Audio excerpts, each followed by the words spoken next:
Well, welcome to the second part of chapter one of my new book, Slipping Through the Web. And about a month ago, I read about half of chapter one, and I'm going to read some more to you now. So I do hope you enjoy it. Waking the following morning, she questioned her need for mushrooms. Usually, she had complete confidence in her ability to unravel the symbolism which was received through these visions. She pushed herself upright, grabbed the spare pillow from the left side of the bed, and shoved it behind her. Her pixie short brown hair stuck up in tufts. Her brown eyes seemed owl-like in her small elfin face. And her nose, which was often described as cute and button-like, even at her wild, wonderful, and wise age of 61, wrinkled as she was immersed in thought. She laughed for a moment at the tagline of the community she'd started a few years earlier. Was she wild? Unkempt, maybe. Was she wonderful? She didn't think so. Was she wise? She knew her intuition was, but Dahlia as just Dahlia? Probably not. But she'd veered away from the subject at hand. Taking a breath, she remembered what life was presenting her with. I guess I feel this is too big for me to decipher on my own. And why has it come to be deciphered now after all this time? 25 years, for heaven's sake. She moved around, trying to get more comfortable or maybe settled in her skin. Her turquoise pajamas slid silkily across her body, made her shiver in delight. But the delight fled in a hurry. She gave a little sigh, a little pout of displeasure, and then shook herself again. Get a grip, Dahlia, she barked, clicking her fingers on both hands. Another little ritual, as if to break the tension, much like snapping an elastic or silicon band that some people wear on their wrist to break a habit. Her habit was to look at the negative side of things, when in truth, it just meant she was too scared to allow herself to think the best of things. Too scared in case they went wrong, which, let's face it, had often been the case. She annoyed herself a lot. This is the biggie. I know it is, she stated in a hushed voice, even though no one was anywhere near enough to hear, and probably wouldn't care even if they did. A deep silence followed, broken only by the click of the central heating coming on. Okay, she responded to some inner challenge. I'll try on my own first. But procrastination won during the next hour or so, as she chose a shower over her intuition. It took her a while of showering, dressing, washing up, drinking 2 cups of strong black coffee with a spoonful of coconut oil in each, and even a quick and rare vacuum around her top floor flat before she could settle. And then finally allowing herself to sit on her sofa, bare feet on the carpet, she turned off all her devices. With a deep breath, she closed her eyes and vividly imagined an inner journey to open the conscious doorway to her deepest intuition and to explore what had been gleaned from the vision she'd experienced the previous day. She fell out of Dahlia. She fell through time and dimensions, and with a bump which shook her sideways, she came to an abrupt halt. Very slowly opening her eyes, which had been squeezed shut throughout the swirling, spiraling, head over heels journey, she found herself seated on the ground, earthen floor swept clean of debris. Flaming brands stood sentry between lean, smooth, silver-barked trees, which together defined the edges of this circular space. A fire burned in the center, its scent evocative, reminding her of Santa Fe and the aroma of piñol. A number of figures dressed in white sat in a circle, a shining aura around each one, their shadows dancing in the flame light. Shining ones. It took a moment for her to realize she was also sitting in a circle. The low humming she could hear was not the stars that she could see glittering through the boughs above, but a humming chant from the figures themselves, rising and falling. She looked through the flames of the central fire and counted 12 individuals apart from herself. Unbidden, her hands checked her body underneath its voluminous white attire and discovered that even though she was unsure who she was, this body was definitely human-like and most certainly male. And what was particularly strange was she also knew this was not her body. She could sense there was another being inside this body, one who belonged in it, and who had noticed he was not alone. His strong, slender hands emerged from beneath his robe, the aura palpable around him and pulsing in time to their breathing. He clapped his hand once with authority. The humming stopped. "She has come," he announced, bowing his head just a fraction. His voice was profoundly resonant, and she could feel and hear harmonics of sound as if he was speaking with several different frequencies all at the same time. The others looked up, eager to see her in him. She watched each one as they pulled back the white incandescent material, revealing their faces. They leaned forward intently, as if trying to sense her presence. They have beautiful faces, she thought, but so hard to describe. It was as if their features softly and gently shifted, blurring their definition. Almost as if, she thought, there were many individuals woven together inside one body.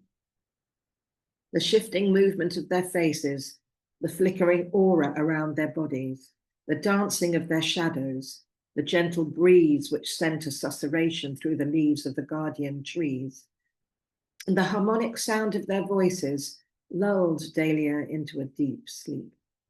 She could still hear and see and feel, but the content was more like an ocean rolling over her. She was unable to sense the individual waves within this oceanic sensation, so she simply surrendered, allowed it to all wash over her. "You do know how to get back, don't you?" Not her voice, not the harmonic voice either. Masculine voice maybe, quietly but firmly checking in.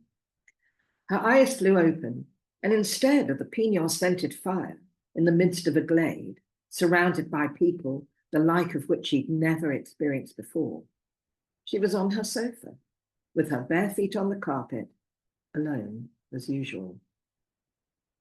The breath she took was so deep, she felt she'd been underwater for too long and starved of oxygen. Her head and senses spun as if she'd been on the spin cycle of a washing machine. Carefully navigating to her kitchenette and thanking all the gods under the sun that she only had a tiny one-bedroom flat with a kitchen diner sitting room, she grabbed a pint glass which had dried on her draining board. Opening the door of the fridge, which crouched under the work surface, she found a half-full bottle of sparkling water. Sometimes she thought of it as half empty, but today was undoubtedly a half-full kind of day. Upending it into a glass, she drank until it was empty and burped, and then burped again. Another ritual after these intuitive journeys. She didn't usually require quite so much water or so much burping, but she felt the release of tension once again. Her head cleared, her senses let her feel like she was on dry land again, and she knew the essential understanding was beginning to take shape in her conscious mind. A flurry of fear pebble-dashed the inside of her stomach, that sudden discomforting feeling that it was all going to be a big disappointment. And she clicked the fingers on both hands and said overly loudly, "Get a grip, Dahlia. This is your time. Believe in it. Believe in yourself. If you can't, who will?" She stood still for a moment, squared her shoulders. A frown fled across her forehead as a moment from her vision emerged. She ran her hands over her chest and, sliding one down to the apex of her thighs, heaved a sigh of relief. She was back in her own female body. And with a feeling of deep relief and inevitability that this really was her time, she opened a biscuit tin, withdrew a couple of homemade seed crackers, crunched them down, and with a little skip in her step, which was enough to get her back to her sofa, sat down with a last burp. She brushed some of the crumbs from her long-sleeved Dreamcatcher t-shirt, shaking her head that she'd just undone the benefit from her vacuuming earlier on. She rubbed the palms of her hands over her denim-covered knees and blew a long whistle of air out of her mouth. She could again feel the urge to procrastinate, the urge to find anything to do other than explore what her intuition had been ready to share with her. But she chose to ignore the pull and to push away from what mattered. Feeling with her hand down the side of the cushion next to the armrest, she found her notebook with a pen caged in the wire spiral along its spine. Opening up to a blank page, she wrote that day's date and closed her eyes once more for what she hoped would show her at last, after 25 years, what the prophetic-sounding words had meant at Chaco Canyon. You are the queen of the sisters of the keepers of the stones, and the key is in your bones. And not only that, what was this all about, and what on earth was her role? Dahlia's breath steadied as the familiar pull of knowingness settled over her. The notebook lay open on her lap, pen poised, yet she knew the words would come not from her mind, but from the depths of something far older than thought. As she closed her eyes once more, a pulse of violet light flickered behind her eyelids, the resonance of the amethyst cave returning, not as a memory, but as a place she was stepping into once more. The air around her thickened, the hum was rising, wrapping itself around her like a whispered invitation. The shining ones were waiting. She didn't find herself in the glade, nor by the fire, nor even seated in a circle of luminous beings. Instead, she stood at the heart of a vast crystalline chamber where walls of shimmering quartz and amethyst pulsed with light from within. Geometric patterns swirled in and out of existence upon the surfaces, their meaning just beyond the grasp of her waking mind. Yet she didn't need to understand them. They were not meant to be read. They were meant to be felt. The key is in your bones. The words resonated through her, not in a voice, but as a deep vibration, a knowing that bypassed intellect. She pressed a hand to her chest, feeling the hum within her very marrow. It was true. It had always been true. A figure stepped forward from the crystalline glow, not separate from it, but woven into the very essence of the place. It shimmered like living starlight, its features shifting and fluid, never settling into one form. Yet its presence was familiar, ancient, one of the 13, one of the keepers. You have carried this within you across lifetimes, the being intoned, its voice like the ringing of distant bells, clear and resonant. The shining ones wove their wisdom into the bones of the earth and into the bones of those who would remember. Dahlia swallowed, her throat dry. But why? Why now? The figure's luminous gaze pierced through her soft, yet unyielding. Because time is not what you think it is. What was set in motion eons ago is awakening now.